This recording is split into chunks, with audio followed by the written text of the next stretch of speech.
بسم اللہ الرحمن الرحیم نحمده ونصلی علی رسوله الکریم اما بعد۔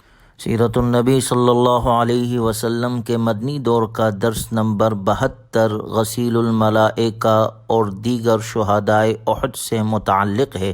غزوہ احد میں مشرکین جب مسلمانوں کے آمنے سامنے مقابلے پر آ گئے تو حضرت حنظلہ رضی اللہ عنہ نے ابو سفیان کے گھوڑے کو تلوار ماری۔ ابو سفیان زمین پر گرتے ہوئے چیخا چلایا۔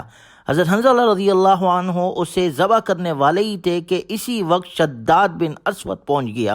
اس نے آتے ہی حضرت حنظلہ رضی اللہ عنہ پر نیزہ مارا اور اسے آر پار کر دیا، جس سے وہ شہید ہو گئے۔ رسول اللہ صلی اللہ علیہ وسلم کو اطلاع دی گئی تو آپ علیہ الصلاۃ والسلام نے فرمایا، انی رأیت الملائکۃ تغسلہ بین السماء والارض بماء المزن فی صحاف الفضہ۔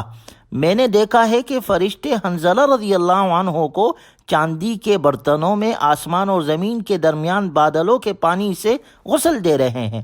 پھر آپ علیہ الصلاۃ والسلام نے فرمایا، فاسألوا اہلہ ما شانہ، اس کے گھر والوں سے پوچھو کہ کیا معاملہ ہے۔ تو ان کی بیوی سے جب دریافت کیا گیا تو بتلایا گیا کہ انہوں نے جب جنگ کی پکار سنی تو حالت جنابت ہی میں نکل کھڑے ہوئے تھے اور اسی حالت میں شہید ہو گئے۔ تو آپ علیہ الصلاۃ والسلام نے فرمایا، اس لیے انہیں فرشتوں نے غسل دیا ہے۔ جس روز حضرت حنظلہ رضی اللہ عنہ شہید ہونے والے تھے، اسی رات ان کی بیوی نے یہ خواب دیکھا کہ آسمان کا ایک دروازہ کھلا اور حضرت حنظلہ رضی اللہ عنہ اس میں داخل ہوئے، اور داخل ہونے کے بعد دروازہ بند کر لیا گیا۔ ان کی بیوی صحابیہ تھی، وہ یہ بات سمجھ چکی تھی کہ حنظلہ رضی اللہ عنہ اب اس عالم سے رخصت ہونے والے ہیں، اور خواب دیکھ کر خود یہ تعبیر نکالی کہ حنظلہ رضی اللہ عنہ شہید ہو جائیں گے۔ ایسی حالت میں ہر عورت چاہتی ہے کہ مرد سے دور رہے، تاکہ اگر تعبیر صحیح نکلے تو وہ بیوہ ہو جانے کے باوجود کسی اور منگیتر کے لیے اس کی شخصیت میں کشش باقی رہے۔ لیکن اس خواب دیکھنے کے باوجود یہ صحابیہ اپنے شوہر کے پاس گئی اور حقوق زوجیت انہوں نے ادا کی، جس سے یہ حاملہ ہو گئی، اور اللہ تعالیٰ نے انہیں شہید ہونے والے شوہر کے ذریعے سے گویا ایک بیٹا عطا کیا، جس کا نام عبداللہ رکھا گیا، جو بڑے ہو کر بڑا صاحب کمال بنا، اور آگے چل کر اس نے بھی بڑا نام کمایا، اور وہ بڑے اعزاز کے ساتھ یہ کہتا تھا، انا ابن غسیل الملائکہ، میں اس شہید کا بیٹا ہوں جسے فرشتوں نے غسل دیا تھا۔ لڑائی ختم ہونے کے بعد حضرت حنظلہ رضی اللہ عنہ کی لاش جب تلاش کی گئی تو ان کے سر سے پانی ٹپک رہا تھا۔ اسی وجہ سے حضرت حنظلہ رضی اللہ عنہ غسیل الملائکہ کے لقب سے مشہور ہوئے۔ اسی طرح جب جنگ ختم ہوئی تو آپ علیہ الصلاۃ والسلام نے فرمایا، من ینظر لی ما فعل سعد بن الربیع، تم میں سے کوئی ہے جو سعد بن ربیع کی خبر لائے، آیا وہ زندہ ہے یا شہید ہو چکے، کیونکہ میں نے دیکھا ہے کہ انہیں بیک وقت 12 نیزے گھونپے جا رہے تھے۔ حضرت زید بن ثابت رضی اللہ تعالیٰ عنہ فرماتے ہیں کہ رسول اللہ صلی اللہ علیہ وسلم نے مجھے حکم دیا، سعد بن ربیع کو دیکھو تو انہیں میری طرف سے سلام کہنا، وقل لہ، اور ان سے کہنا، یقول لک رسول اللہ صلی اللہ علیہ وسلم کیف تجدک، کہ رسول اللہ صلی اللہ علیہ وسلم دریافت فرماتے ہیں کہ تم اس وقت اپنے آپ کو کیسا پاتے ہو۔ زید بن ثابت رضی اللہ تعالیٰ عنہ فرماتے ہیں کہ میں ڈھونڈتا ہوا سعد بن ربیع رضی اللہ عنہ کے پاس جا پہنچا، اور ابھی وہ آخری سانسیں لے رہے تھے۔ ان کے جسم پر تیر و تلوار کے 70 زخم تھے۔ میں نے رسول اللہ صلی اللہ علیہ وسلم کا سلام اور پیغام پہنچایا تو سعد بن ربیع رضی اللہ عنہ نے یہ جواب دیا، علی رسول اللہ صلی اللہ علیہ وسلم السلام وعلیک السلام، وقل لہ یا رسول اللہ انی اجد ریح الجنہ، رسول اللہ صلی اللہ علیہ وسلم پر سلام ہو اور تم پر بھی سلام ہو۔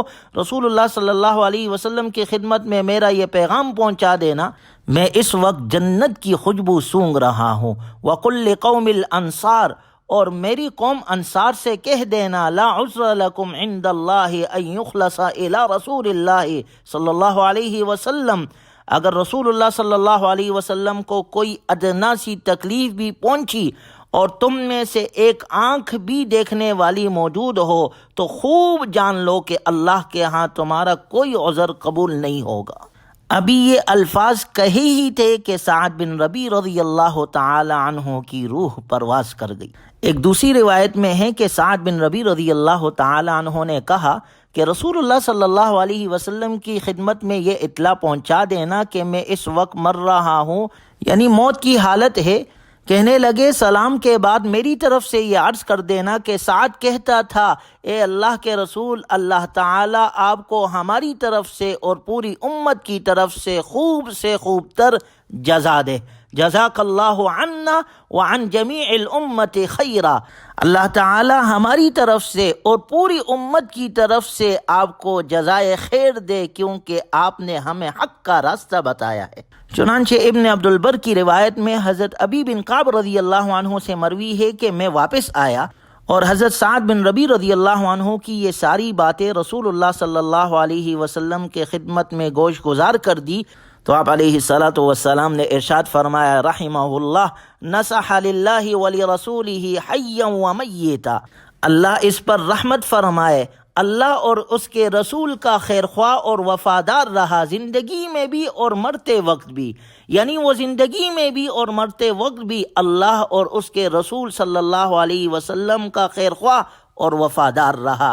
کیا شان تھی صحابہ کی، کیا محبت تھی صحابہ اکرام کی رسول اللہ صلی اللہ علیہ وسلم سے کہ مرتے وقت بھی خیرخواہی کا جذبہ، خیرخواہی کے یہ جذبات قوت ایمانی کا عین ثبوت ہے اور بیعت کی وفاداری پر مر مٹنے کی علامت ہے کہ صحابہ مرتے وقت بھی ایسے جذبات رکھتے تھے، ایسے ایمان سے وہ سرشار تھے جس سے امت کو وہ سبق دے گئے۔ اللہ تعالی ہمیں بھی صحابہ جیسے جذبہ نصیب فرمائے، صحابہ جیسے ایمان اللہ ہمیں عطا فرمائے اور صحابہ جیسے محبت رسول اللہ صلی اللہ علیہ وسلم سے اللہ ہمیں بھی عطا فرمائے کہ ہم بھی رسول اللہ صلی اللہ علیہ وسلم سے ایسی ہی محبت کرنے والے ہو، ایسی ہی جذبہ رکھنے والے ہو جس طرح صحابہ اکرام رضی اللہ عنہم اجمعین نے اپنے عمل سے کر کے دکھلایا۔ اسی طرح اس غزوہ احد میں عبداللہ بن جحش رضی اللہ عنہ بھی شہید ہوئے۔ سعد بن ابی وقاص رضی اللہ عنہ سے مروی ہے کہ احد کے دن جنگ شروع ہونے سے پہلے عبداللہ بن جحش نے مجھے ایک طرف بلا کر تنہائی میں یہ کہا آؤ ہم دونوں کہیں علیحدہ بیٹھ کر دعا مانگے اور ایک دوسرے کی دعا پر آمین کہے۔ حضرت سعد رضی اللہ عنہ فرماتے ہیں کہ ہم دونوں ایک طرف ہو گئے اور وہاں جا کر بیٹھ گئے۔ اولاً میں نے دعا مانگی کہ اے اللہ آج ایسے دشمن سے مقابلہ ہو کہ جو نہایت شجاع اور دلیر اور نہایت غضبناک ہو، کچھ دیر تک میں اس کا مقابلہ کروں، وہ میرا مقابلہ کرے، پھر اس کے بعد اے اللہ مجھ کو اس پر فتح نصیب فرما یہاں تک کہ میں اس کو قتل کر لوں۔ عبداللہ بن جحش رضی اللہ عنہ نے اس دعا پر آمین کہا اور اس کے بعد انہوں نے یہ دعا مانگی اے اللہ آج ایسے دشمن سے مقابلہ ہو کہ جو بڑا ہی سخت اور زور آور اور غضبناک ہو، محض تیرے لیے اس سے قتال کروں اور وہ مجھ سے قتال کرے اور وہ مجھے قتل کرے اور میری ناک اور کان کاٹ لے، اور اے رب ذوالجلال جب تجھ سے ملوں اور تو دریافت فرمائے اے عبداللہ یہ تیری ناک اور کان کہاں کٹے، تو میں اس وقت عرض کروں اے اللہ تیرے اور تیرے پیغمبر کی راہ میں، اور اے اللہ تو اس وقت یہ فرمائے کہ سچ کہا تو نے۔ سعد بن ابی وقاص رضی اللہ عنہ فرماتے ہیں کہ ان کی یہ دعا میری دعا سے کئی بہتر تھی۔ میں نے شام کو دیکھا کہ ان کی ناک اور کان کٹے ہوئے تھے۔ سعید بن مسیب رحمہ اللہ فرماتے ہیں کہ میں اللہ تعالیٰ سے امید رکھتا ہوں کہ جس طرح حق تعالیٰ نے ان کی شہادت کے بارے میں دعا قبول فرمائی، اسی طرح اللہ تعالیٰ نے ان کی دوسری دعا بھی ضرور قبول کی ہوگی، یعنی شہید ہونے کے بعد ان سے یہ سوال ضرور ہوگا کہ یہ حال کیوں ہوا، اور عبداللہ بن جحش رضی اللہ عنہ ضرور جواب دیں گے اے اللہ تیری رضا کے لیے تیرے راستے میں۔ اسی وجہ سے عبداللہ بن جحش رضی اللہ عنہ مجدع فی اللہ کہلائے، یعنی وہ شخص جس کے ناک اور کان اللہ کی راہ میں کاٹے گئے، اور اسی لقب سے یہ مشہور ہوئے۔ اس سے معلوم ہوا کہ آدمی اللہ کی راہ میں شہادت کی دعا اور تمنا کر سکتا ہے، مسلمان اپنے لیے شہادت کی دعا اللہ سے مانگ سکتا ہے، اور یہ دعا موت کی منع کردہ تمنا کے زمرے میں ہرگز نہیں آتی، بلکہ اللہ کے محبین اور مخلصین کا تو حال یہ ہوتا ہے کہ وہ اللہ کی راہ میں جان دینا اپنی انتہائی سعادت اور خوشبختی سمجھتے ہیں بمقابلہ حیات کے۔ موت ان کو زیادہ لذیذ اور خوشگوار معلوم ہوتی ہے، اس لیے کہ وہ موت کو محبوب حقیقی یعنی اللہ جل شانہ کی ملاقات کا ذریعہ اور سجن دنیا سے رہا ہو کر گلستان جنت میں پہنچ جانے کا وسیلہ سمجھتے ہیں۔ اسی طرح حضرت اسیرم رضی اللہ عنہ کی شہادت کا واقعہ وہ بھی بڑا عجیب ہے۔ حضرت ابو ہریرہ رضی اللہ تعالی عنہ فرماتے ہیں کہ اسیرم اپنے قوم کے سامنے اسلام کا انکار کرتے تھے۔ ایک دن آیا کہ آپ علیہ الصلوۃ والسلام صحابہ اکرام رضی اللہ عنہم اجمعین کے ساتھ احد کے پاس تھے۔ یہ پوچھنے لگے سعد بن معاذ کہاں ہے؟ جواب ملا میدان احد میں۔ کہنے لگے ان کے بھتیجے؟ جواب ملا وہ بھی وہاں ہے۔ پھر پوچھا میری قوم کے لوگ کہاں ہیں؟ جواب ملا وہ بھی احد کے پاس گئے ہوئے ہیں۔